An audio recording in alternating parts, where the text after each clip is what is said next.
Kaugnay sa anomalya umano sa mga flood control project sa bansa, makapanayam natin si Baguio City Mayor Benjamin Magalong ang nagsiwalat na may hatian umano sa pondo.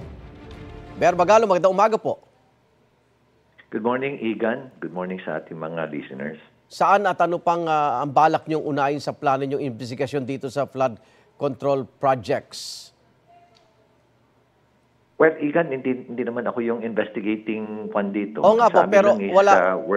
Opo, Mayor, wala ho bang nag-iimbita sa inyo o kaya para makakuha ng mga impormasyong hawak ninyo in relation dito sa direksyon ng Pangulo laban sa katiwalian sa flood control projects? Well, ang ginagawa na lang namin is we're now exploiting yung mga documents para at least pag i-turn over ko man lang to sa investigating body, maayos na rin. Ano? Opo. So we continue to collect evidence and leads. Patapos pati mga photos, pati mga kung ano-ano pa na pwede nang magamit na rin doon sa pag-imbestiga para pag tinurn over naman natin to maayos naman na to at hindi na mahirapan yung mga investigating body. Opo. Mayor, pakidetalye po ng hatian sa flood control projects. Paano niyo po ito nalaman din? Well, ito mismo binigay sa akin ng mga binanggit ito sa ng mga kontor, At ito talaga sila, talagang extensive yung kanilang involvement dyan. Sabi nga nila, usually kasi pag may dalawa yan kasi na sources of fund sa pork barrel, kunyari pondo ng kwan mismo, ng congressman, pork barrel na naka-embed dun sa pondo ng DPWH. Opo. So, o kaya may from, ang tawag nila is from APRO, gano'n, di ba? Opo. Alam mo na kung ibig sabihin ng APRO. Hindi ko na siguro elaborate yun. Opo. Tapos pag galing sa APRO, pag galing sa kanila, sa pork barrel, usually ang share kaagad nung congressman, nandun na kaagad sa 20 to 25 to 40%. Okay. Depende yon sa galing contractor. Opo. Yun na kaagad ang share niya. Tapos aabutan din niya yung governor o aabutan din niya yung yung mayor. Pero ang very glaring, ito yung paggaling sa APRO, meron pa silang mga pass-through o parking. Paano yun? Ito yung pondo, ibabalik nila yung 25% sa taas, sabi nila sa akin.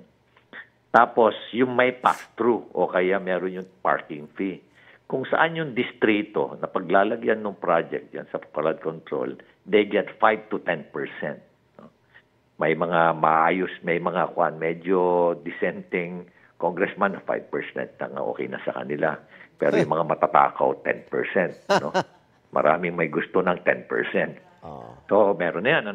Sa assuming na 10%, 35% na natanggal, may 3% pa yan na ibibigay sa BAC, Bids and Awards Committee.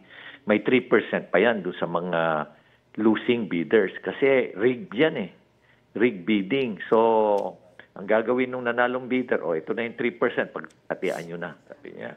Tapos may 1% yan sa material testing, kaya maski na palpak yung project. Alam mo kasi sa sheet piles, may iba-ibang klaseng sheet pile. Meron tinatawag na cold form o kaya hot roll. Yung hot roll, mahal yan. Yung cold form, yan yung medyo mumurahin yan. Apo. Hindi gaano maganda. May specific lang yan na gagamitin. Pero kung yung mga talagang matindi na mga dike o kaya flood control projects na kailangan talaga because of the current ng tubig, talaga mga hot roll yan. Opo. Pero ang gagawin nila, maski na hot roll, ang tractor cold form. Kasi nga hahabulin niya yung binigay niyang porsyento. Okay, balikan ko uli yung porsyento. So 1% uli para dun sa mga inspectors. At kung ano-ano pang mga contingency. Tapos meron pa silang, syempre may babayaran siyang VAT na 7% at meron siyang babayaran na insurance na 1%. Ang legal lang doon, yung VAT at yung insurance na 7 at 1, that's 8%. The rest, illegal na lahat yun. So, naiwan na lang 58% na kagad yan. So, ang naiwan na lang is 42%. So, doon sa 42%, wala pang kita yung contractor. Okay. Kaya, kung let's say yung contractor naaawa na doon sa project, mapipilitan na siyang, okay, sige, 12% na lang, kukunin niya yung 12%. So, ang maiwan na lang 30. paano mo i-execute project sa 30%? Okay. Nga po sabi sa akin. Opo. Yung nga po sabi, ang hirap. Pero Mayor, kayo ba? May personal kayong karanasan? Nakabahagi kayo dyan sa hatian na kaya natuklasan mo rin ito? Hindi. Talagang lumapit sila sa akin kasi naghahanap sila ng nilang basta-basta nagsasalita. Oo. So yun, nagsisilapit sila sa akin, binabanggit nila sa akin. Tapos may mga local government din na nagsasabi sa akin tungkol dyan. Oho. So umaaray na rin sila sa... Tractors, kumbaga. Oo, umaaray. Pati, alam mo ba na, pati DPWH umaaray din. Ay, by the way, yung DPWH din, yung implementing agency gets 7%. Oho. Hanggang saan? District Engineer, Regional Yun na yung Director? share nilang lahat. Sama-sama na sila lahat doon. Oo. Usually, either district engineer ang kukuha o regional director kukuha. Sama na yan, lahat ipapadala na rin yung iba doon sa taas. Kaya ho pala minsan ghost project, wala nang natira sa pondo.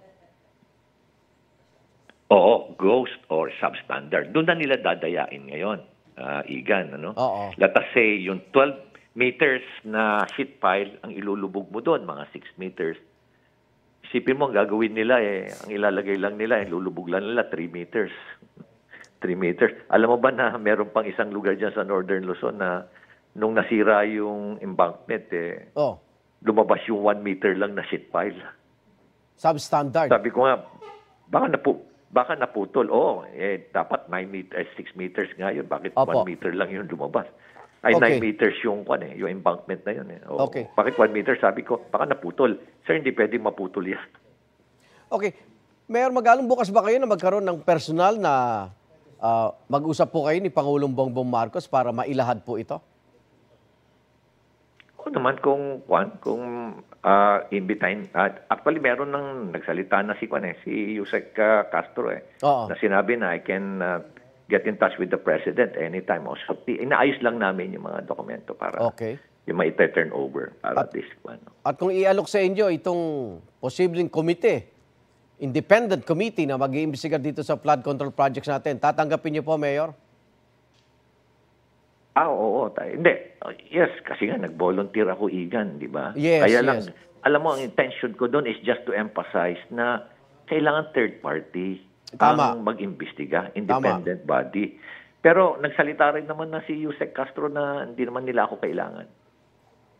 Kaya na raw nila yun. Pero sa panig po ng DPWH, may mga panawagong mag-leave muna si Secretary Bonoan. Pabor ho ba kayo, Mayor? Well, delikadesa lang para at least klaro yung yung pagiging ibig sabihin open siya sa investigation para malaman ang katotohanan. Opo. So delikadesa, nasa kanya na 'yun. Opo. Maraming salamat, Baguio City Mayor Benjamin Magalong. Ingat po kayo. Kayo din, maraming salamat din. Igan, mauna ka sa mga balita, mag-subscribe na sa GMA Integrated News sa YouTube para sa iba't ibang ulat sa ating bansa.